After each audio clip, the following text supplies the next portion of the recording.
말씀 열왕기하 3장 13절에서부터 27절까지 말씀입니다.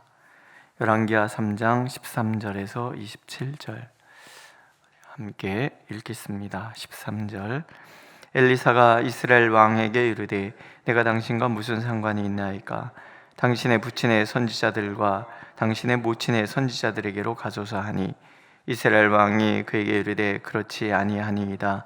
여호와께서 이 세 왕을 불러 모아 모압의 손에 넘기려 하시나이다 하니라. 엘리사가 이르되 내가 섬기는 만군의 여호와께서 살아계심을 두고 맹세하노니 내가 만일 유다의 왕 여호사밧의 얼굴을 봄이 아니면 그 앞에서 당신을 향하지도 아니하고 보지도 아니하였으리이다. 이제 내게로 검은 고 탈 자를 불러오소서 하니라. 검은 고 타는 자가 검은 고를 탈 때에 여호와의 손이 엘리사 위에 있더니 그가 이르되 여호와의 말씀이 이 골짜기에 개천을 많이 파라 하셨나이다. 여호와께서 이르시기를 너희가 바람도 보지 못하고 비도 보지 못하되 이 골짜기에 물이 가득하여 너희와 너희 가축과 짐승이 마시리라 하셨나이다. 이것은 여호와께서 보시기에 작은 일이라. 여호와께서 모압 사람도 당신의 손에 넘기시리니 당신들이 모든 견고한 성읍과 모든 아름다운 성읍을 치고 모든 좋은 나무를 베고 모든 샘을 메우고 돌로 모든 좋은 밭을 헐리이다 하더니 아침이 되어 소재 들일 때에 물이 에돔 쪽에서부터 흘러와 그 땅에 가득하였더라. 모압의 모든 사람은 왕들이 올라와서 자기를 치려 한다 함을 듣고 갑옷 입을 만한 자로부터 그 이상이 다 모여 그 경계에 서 있더라. 아침에 모압 사람이 일찍이 일어나서 해가 물에 비침으로 맞은편 물이 붉어 피와 같음을 보고 이르되 이는 피라 틀림없이 저 왕들이 싸워 서로 죽인 것이로다. 모압 사람들아 이제 노력하러 가자 하고 이스라엘 진에 이르니 이스라엘 사람이 일어나 모압 사람을 쳐서 그들 앞에서 도망하게 하고 그 지경에 들어가며 모압 사람을 치고 그 성읍들을 쳐서 헐고 각기 돌을 던져 모든 좋은 밭에 가득하게 하고 모든 샘을 메우고 모든 좋은 나무를 베고 길 하레셋에 돌들은 남기고 물매꾼이 두루 다니며 치니라. 모압 왕의 전세가 극렬하여 당하기 어려움을 보고 갈찬 군사 700명을 거느리고 돌파하여 지나서 에돔 왕에게로 가고자 하되 가지 못하고 이에 자기의 왕위를 이어 왕이 될 맏아들을 데려와 성 위에서 번제를 드린지라. 이스라엘에게 크게 경노함이 임하매 그들이 떠나 각기 고국으로 돌아갔더라. 아멘. 물이 없다는 것이 큰 문제가 되지요. 이 상황에 대해서 하나님의 뜻을 묻고자 하여 세 왕이 겸손하게 엘리사에게로 내려가 하나님의 뜻을 이제 여쭙게 됩니다. 우리는 그 창세기를 읽을 때 첫 번째 만나는 문장이 태초에 하나님께서 천지를 창조하셨다라는 문장이라는 것을 알고 있습니다. 성경이 태초에 하나님께서 천지를 창조하셨다라고 시작하시는 이유, 결국은 우리의 모든 신앙은 하나님에 대한 믿음으로부터 시작이 된다는 거죠. 하나님께서 우리가 세상에 있기 전에, 이 세상이 조성되기 전에 이미 계셨고, 따라서 우리 눈에 보이는 존재하는 모든 것들은 하나님 안에 있고 하나님으로 말미암았다는 것을 우리는 믿습니다. 그것이 우리의 믿음의 대전제이기도 하는 거죠. 하나님께서 천지를 창조하셨다. 아무것도 없는 상태에서 하나님께서 천지를 창조하셨다. 그 얘기는 결국은 하나님께서는 없는 것을 있게 하시는 분, 없는 것을 있게 하시는 그분을 우리는 창조주다, 그렇게 부르는 거예요. 여호와의 손이 엘리사 위에 머물기 시작을 합니다. 엘리사의 예언의 말씀이 하나님으로부터 왔다는 그런 표현인 거죠. 엘리사가 검은 고를 치면서 하나님의 임재를 기다리는 거죠. 이스라엘의 찬송 중에 거하시는 하나님이라는 표현을 우리가 시편에서 읽잖아요. 우리가 찬양을 한다는 것 자체가 사실은 하나님의 임재를 촉구하는 강력한 도구가 됩니다. 우리가 찬송을 많이 불러야 되는 것은 아시죠? 기도하다 보면은 찬송을 어느 날은 어떤 찬송 하나하나가 내 마음을 사로잡아서 깊은 기도로 나가게 한다는 거 우리가 다 경험한 거잖아요. 찬송은 굉장히 중요합니다. 엘리사가 하나님 앞에 찬송을 드리면서 하나님의 말씀이 임하는 거죠. 하나님이 말씀을 하세요. 골짜기에 개천을 많이 파라. 바람도 보지 못하고 비도 보지 못하되 이 골짜기에 물이 가득하여 너희와 너희 가축과 짐승이 마시리라.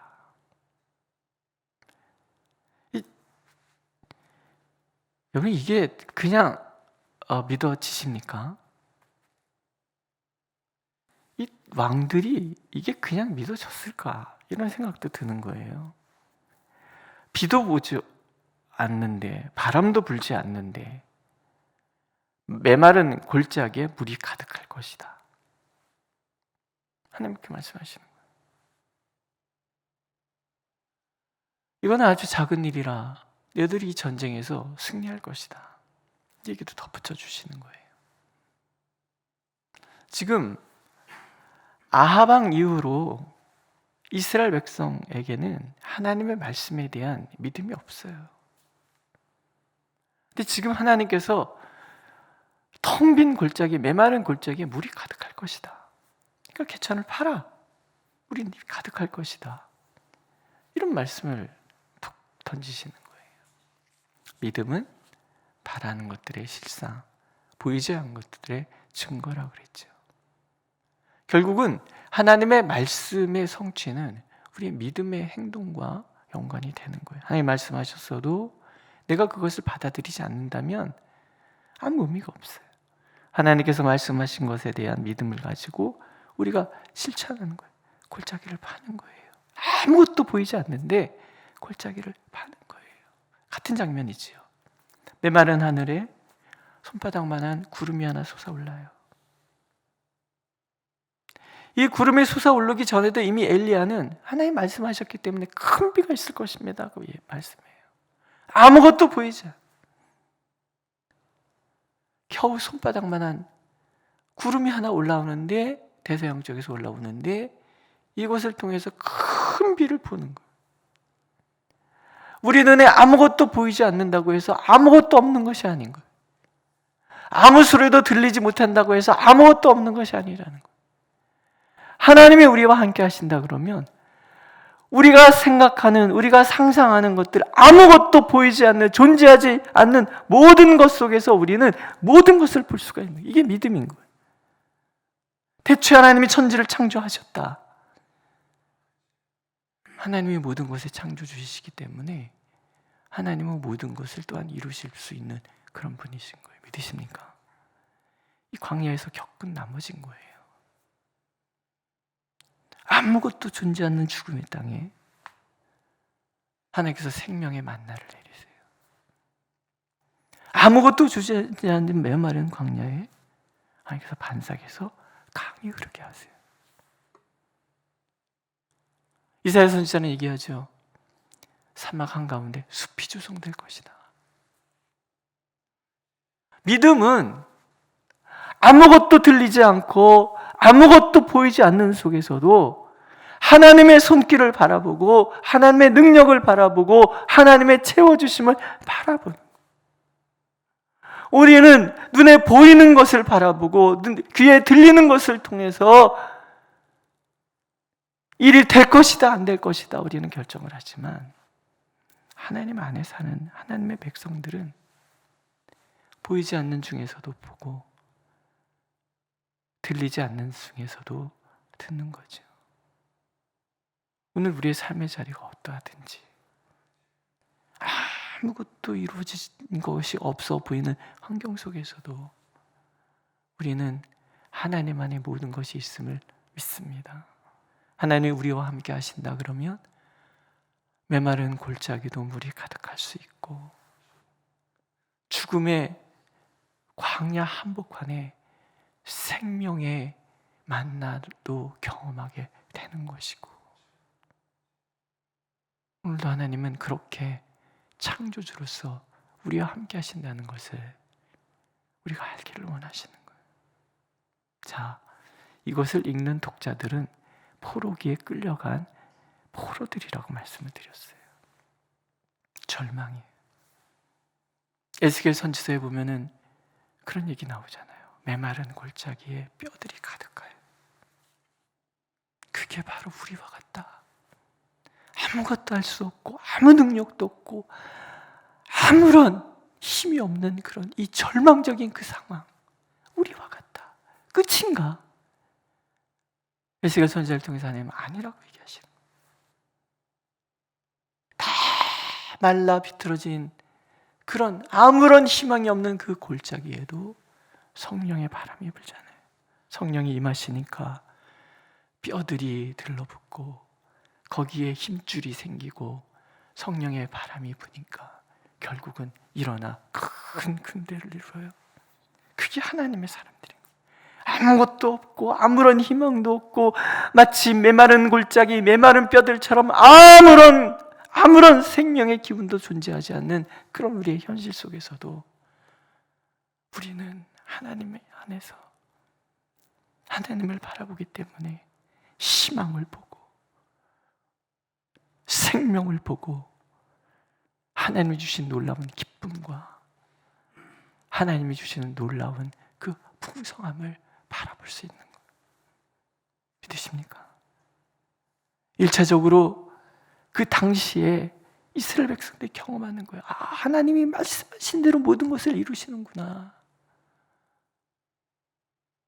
먼 후대에 포로로 끌려가서 아무 희망이 없는 이스라엘 백성들이 그래, 바람도 비도 보이지 않지만 메마른 골짜기에 물을 가득 채우셨던 하나님은 오늘도 이 절망 중에 있는 우리에게 희망을 주실 분이시구나. 이 말씀을 읽는 오늘 우리도 마찬가지인 거지요. 이 땅에 남기신 하나님의 발자취는 다른 거 아니잖아요. 아무것도 없고 아무런 희망을 찾을 수 없는 중에서도 하나님이 우리와 함께 하신다면, 하나님의 말씀을 우리가 붙들기만 한다면 우리는 오늘도 변함없이 이스라엘 백성들이 메마른 골짜기에 물이 차는 것, 그것도 에돔에서 오잖아요. 광야에서 물이 넘쳐와요. 말이 돼요? 지중해에서 물이 샥 온다 그러면 이해가 되지만 이런 엄청난 일을 경험한 것처럼 오늘도 하나님, 우리가 그런 놀라운 하나님의 손길을 경험할 수 있게 되리라 약속하시는 거예요. 믿으십니까? 오늘 나의 삶의 자리에 아무것도 보이지 않아도 우리에게는 하나님이 계십니다. 아무것도 들리지 않아도 우리에게는 하나님이 계시는 거예요. 그분의 손길을 바라볼 때 오늘도 변함없는 하나님의 그 창조주로서의 우리를 향한 그 사랑이 변함없이 우리에게도 이루어지게 되는 것을 하나님은 믿기를 원하십니다. 두 번째, 전쟁이 너무나 격렬해졌어요. 이스라엘 백성들은 모압의 씨를 말리려고 하는 것 같아요. 모압 왕이 별동대를 조직을 해서 그 포위를 돌파하려 하지만 돌파할 수 없어요. 그러니까 자기 뒤를 이어 왕이 될 아들을 그 모압 신, 그모스 신이에요. 번제로 바쳐요. 성벽 위에서 모든 이스라엘 백성들이 보는 앞에서. 근데 갑자기 전세가 변하지요. 이스라엘에게 크게 경노함이 임하였다. 이건 도대체 뭘까? 또 더 이상 설명이 없으니까 신학자들이 이렇게도 생각해보고 저렇게도 생각해보고, 그리고 고고학자들이 발견해보면 그때 모압 그 땅에서 발견된 비석에는 이때 그모스 신이 야훼 신을 이겼다, 이렇게도 기록되어 있는 것을 보고 결국은 신들의 전쟁에서 모압이 이긴 것인가, 이런 생각도 해요. 그러나 우리가 한번 생각해 보는 거죠. 이 전쟁이 왜 시작이 됐어요? 조공을 바치던 모압이 조공을 바치지 않으니까 위협을 해서 다시 조공을 바치도록 만들기 위한 전쟁이에요. 인간의 욕망이 들어가 있는 전쟁이에요. 어느 선이 있어야 되는 거예요. 모압도 하나님께서 창조하신 하나님의 백성이잖아요. 전쟁이라는 것 자체가 하나님은 우리 편, 이런 의미가 아니잖아요. 목적을 달성했으면 끝내야 돼요. 근데 이스라엘이 지나치게 전쟁을 벌이는 거예요. 하나님이 저는 멈춰 세웠다고 생각이 들어요. 전쟁은 하나님이 원하시는 게 아니에요. 인간이 인간을 살육하는 이러한 전쟁들은 절대로 하나님이 원하시는 것이 아니에요. 하나님이 이스라엘 백성들의 하나님인 것은 분명하지만 이스라엘만의 하나님이신가? 아니잖아요. 하나님은 온 인류를 구원하시기 위하여 이스라엘을 먼저 택하신 것뿐이에요. 우리가 늘 하나님은 내 편이기 때문에, 하나님은 내 편이고 그래서 나를 괴롭히는 모든 것들은 다 진멸되어야 된다, 우린 그런 극단적인 생각을 할 때가 있어요. 그렇지 않아요. 생각해 보세요. 내가 아주 껄끄럽게 생각하는 성도가 우리 가운데 있어. 물론 내가 하나님께 기도하는 사람인 건 맞아요. 그래서 하나님 앞에 그 사람을 잃어버렸어. 그렇다고 하나님은 내 편이 되시기 때문에 그 사람을 사정없이 징계를 한다, 그런 거 아니잖아요. 정말 승리하는 것은 사랑하는 거예요. 국가 간의 일이든 개인적인 일이든 정말 하나님께서 원하시는 것은 사랑하는 거예요. 우리가 사랑으로 하나님의 모든 율법을 완성시키고 사랑함으로 하나님의 구원의 완성. 그래서 예수님께서 말씀하신 서로 사랑하라. 너희가 서로 사랑할 때 너희가 내 제자인 줄 알리라. 하나님이 내 편에 있기 때문에 정복하고 다스려서 다 죽이고 나만 승리하겠다, 이건 하나님의 뜻이 전혀 아니라. 뒤집으면 뭐예요? 바벨론이 이스라엘을 진멸하려고 했어요. 아니잖아요. 그들의 지나친 분노로 인해서 그들 또한 페르시아에 의해서 허망하게 무너지고 마는 거예요. 힘과 힘의 논리로 지배되는 세상은 결코 온전할 수가 없는 거죠. 큰 격분 보는 거야. 거기서 이스라엘 백성들이 마음의 분노, 알 수 없는 슬픔, 그런 의미예요. 결국 전쟁이 그렇게 하나님께서 강제로 멈추시는 거죠.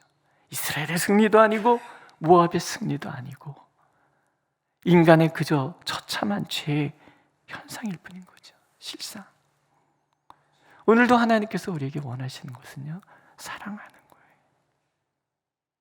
하나님이 내 편이다 해서 함부로 누구를 저주하고 그러는 것이 아니라 오늘도 변함없이 축복하고 사랑하고 용납하는 거, 그게 하나님의 뜻이 아닌가. 저는 이 부분을 그렇게 해석하고 싶어요. 오늘 우리 가운데 내 마음에 드는 사람이 있고 들지 않는 사람이 있을 수 있어요. 그러나 하나님은 기억하기를 원하시는 거예요. 그 사람도 하나님이 사랑하시는 사람이고 나 또한 하나님께 사랑받는 사람이라는 거죠. 서로 사랑하라. 믿음을 경험했다면, 하나님의 놀라운 솜씨를 경험했다면 우리는 사랑하는 거예요. 믿으십니까? 오늘도 그렇게 하나님의 손길이 우리와 함께 한다는 것을 하나님은 우리가 믿기를 원하시고, 그 함께 하시는 하나님의 그 은혜 가운데서 기꺼이 모든 사람을 용서하고 사랑함으로 정복해가는 우리 모두가 되기를 하나님은 원하고 계십니다. 기도하겠습니다. 보이지 않는 중에도 하나님이 계시면 보이는 것이 되고, 들리지 않는 중에도 하나님이 우리와 함께 하시면 듣는 것이 될 줄로 우리는 믿습니다.